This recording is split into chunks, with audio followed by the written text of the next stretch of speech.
This is what Stephen Ross is saying.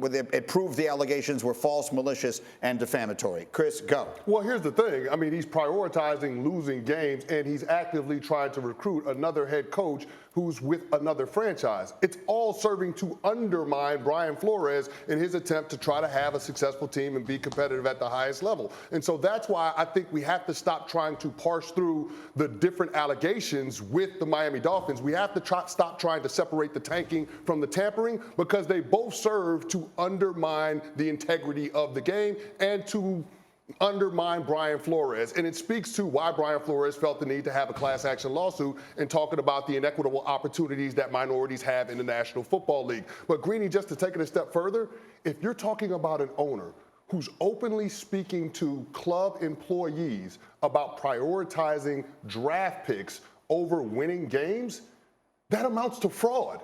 That's what it is. It's tanking. If you're talking about trying to lose games in order to improve draft position, that amounts to fraud. And I get why the NFL won't have that admission, because there's an active lawsuit against them. But that's the reality of the situation down in Miami. It's much worse than what Stephen Ross's statement would suggest. And the fact that he was willing to put out that kind of statement just shows the lack of remorse and the lack of contrition that he actually has. Go ahead, Dominic.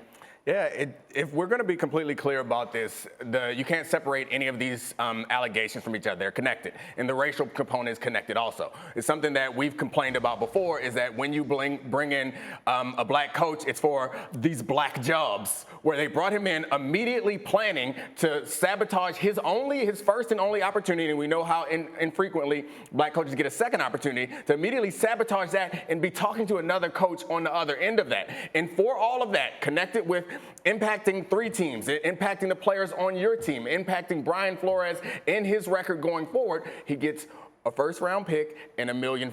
That's why I have a hard time standing up and saying, yeah, get him, because it does not seem to come anywhere close to deterring anyone from doing this, deterring any owner from doing this again, or to making things right for the people who are affected by this to feel justified, like the players that are on that team. And it's not even about health and safety as much as it's about our entire lives as football players are dedicated to get to the National Football League and to have a long, successful career. If everything around you is conspiring for you to fail, that to me is so unethical and reprehensible. And I don't know, I said it back then when it happened, and I'm gonna say it again now. Yeah, the part of this that's very complicated is I don't know to what degree that happens somewhat frequently. We all know that there are teams in other sports that have prioritized draft position over winning games in the immediate. Now, where exactly do those marching orders come from? Does an owner outright say it? Is everyone just sort of wink, wink, nod, nod, understand that that's what we're doing? I'll be quick with this one. Either way, it's wrong. So right. Like saying that it happens a lot or a lot of different places does not to me mean that we should be okay with it. Right.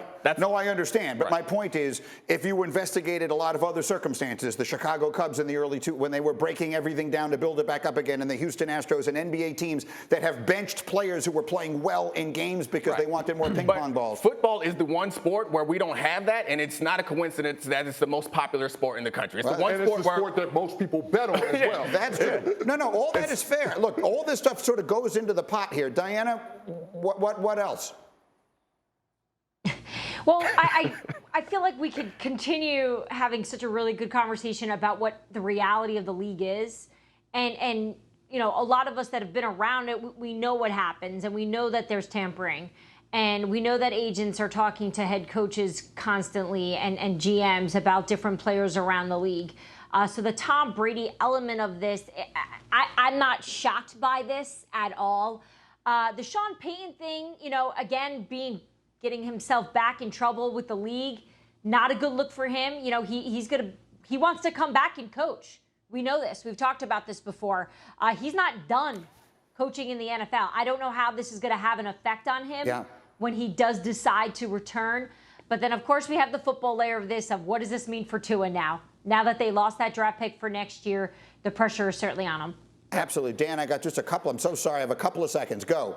In 2011, I quarterbacked the last 5 games for the Indianapolis Colts, and that was the Suck for Luck campaign, the Andrew Luck campaign. And I know for a fact that Jim Caldwell, our head coach, was not going to lose games just to secure their first-round pick. Do I assume that the organization wanted that first-round pick? Absolutely, because it made more sense for them.